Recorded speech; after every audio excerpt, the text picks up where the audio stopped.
Hello everyone, and welcome to the next edition of the Holland Office Museum's Artifact video series. My name is Ryan Duffy and I'm the director of the museum. And this week we're going to talk about a winter game from the Iroquois and Seneca people that was very popular and still is actually practiced even 500 years later after its creation. And with us being in the height of our winter weather, it seems, it felt only appropriate to talk about a game that we'd be playing with the Iroquois even today.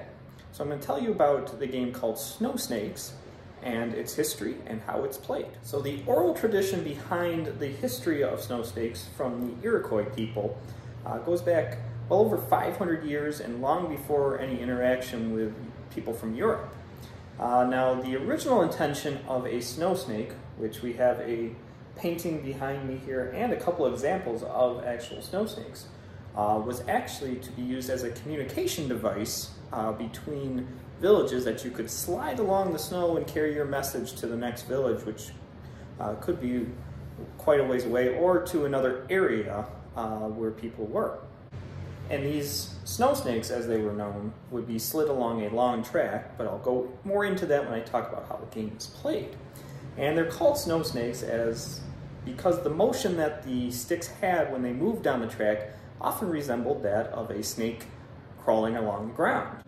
Now, snow snakes became a game in Native American cultures, and this was practiced and played across many different tribal areas across what we call the United States and Canada today, but was very much centered here in the New York region of the Iroquois. Now, the object of the game is to throw your snow snake the farthest, and the team that throws it the farthest gets the most points and eventually wins the game. Now, the game was split up into 4 teams, which are called corners, and they would have any number of players on them, though it wasn't specified how many exactly you should have, but there was usually a set number. And the teams would try to throw their snow snake down a trough the farthest, and the one that got the farthest would get 2 points, and then one that came in second would get 1, and they'd play up to a certain number of points, though that was usually 7 points or 11 points. Now, the snow snake teams were usually split into 2 different roles, and there was one called the goaler and one called the player. Now, the goaler, or there sometimes were multiple during these games, were the ones responsible for making the snow snakes and getting them in the right shape and making sure they would go the farthest and the fastest.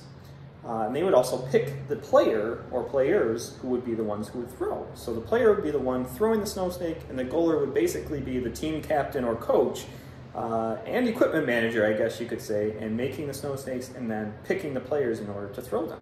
Now, the actual poles, or snow snakes as they were called, actually came in 3 different varieties. You had ones that were up to about 6 inches long. Those were called snow darts. And then you had the next size, which could be up to 3 feet. And that's the smaller one we have here, was called a short snake or a mud cat. And then you had the longer ones, which is the longer one we have here, which were actually only called snow snakes, as they could be up to 6 to 10 feet long. Now, often the snow snakes were made out of North American hardwoods, though sometimes more in the Midwest they would use bone as well, but for the area where we are, they'd be made of hardwoods like oak, maple, apple, hickory, or juneberry, depending on what was available, as you wanted something very sturdy that would also not have a lot of contact as you were going. And players would then decorate them or colorate them in different ways in order to personalize them as their own snow snake during the game. So now that you have the snow snakes, they would have to make a trough in order to have their course in order to throw them. And what they would do is they would take a log across a very snowy surface and make about a 5-inch deep trough and track that would kind of go downhill as it would build up to a slight rise where the players would stand in order to throw, gaining some momentum off the start before they went on their journey down the track. Now, the game is still played, so more modern times, often players will put in jumps or other obstacles that they would have to play around to add another level to the game. Well, I hope you enjoyed this edition of our Artifact video series and learned a little bit more about the Native American game Snow Snakes, which would be very popular on a day like today in the winter weather that we're having. If you enjoyed this video, be sure to give it a thumbs up or even subscribe to the channel, as it'll get you notified even quicker when we do release new videos, and it helps us out a little bit on our end. Be sure to check out our YouTube channel, Holland Land Office Museum, as we are approaching nearly 150 videos in this series, as well as probably 50 more of our guest speakers and other things that we posted there. So there's plenty of material to go and check out. But as always, the best way to learn more about the topics included in those videos is to stop in the museum and see us in person, as we'll be able to show you the artifacts up close and personal, as well as share even more information than what we have in these short videos.